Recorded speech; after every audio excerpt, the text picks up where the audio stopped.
Well, it's me again. I just wanted to do a quick follow-up to the Orlando cross deliverer guy video that I did.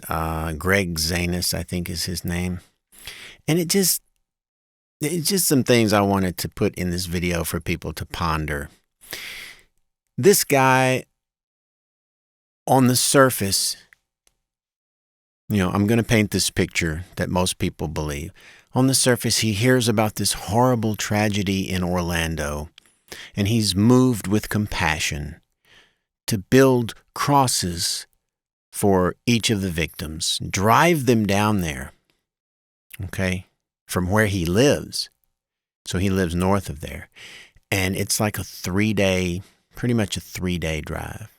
I mean, you might can make it in 2 days, but probably a 3-day drive.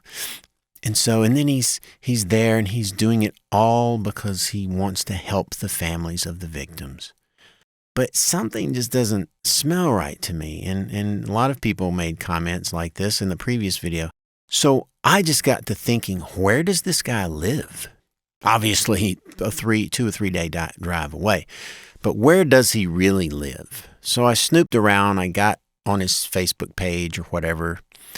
And it turns out he lives in Aurora, Illinois. I knew it was Illinois, but I didn't know exactly where. Aurora, which is about 15 minutes to the west of, guess where?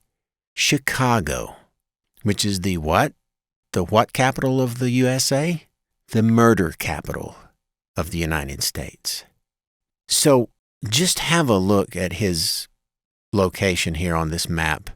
I've circled where he lives and pointed it towards Chicago. It's literally a 15-minute drive from Chicago. You get the image? You get the idea?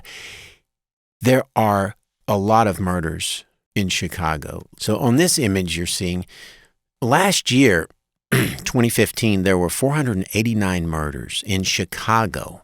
304 murders just this year, and we haven't even hit 6 months yet. 300 murders in Chicago, 15 minutes away from this guy. I'd like to know how many crosses he set up for any of those murders, for any of those victims or the family of the victims. I'd like to know how many crosses he drove to anywhere in Chicago, a mere 15-minute drive from him. My guess is 0. But seeing this event on the news and knowing it was big news, he understood that he could get free advertising for his religion and himself.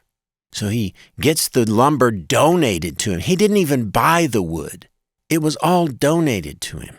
And he takes, how long does it take to cut 50 pieces of wood and then make a cross beam? So you've got 1 cut, and now you've got a cross.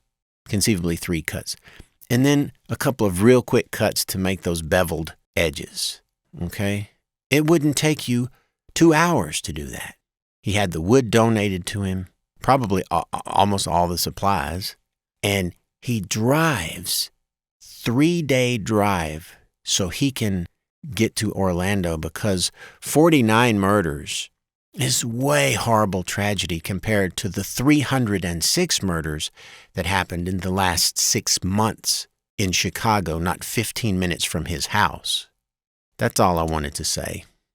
Draw your own conclusions. Anyway, I'll be making more videos later.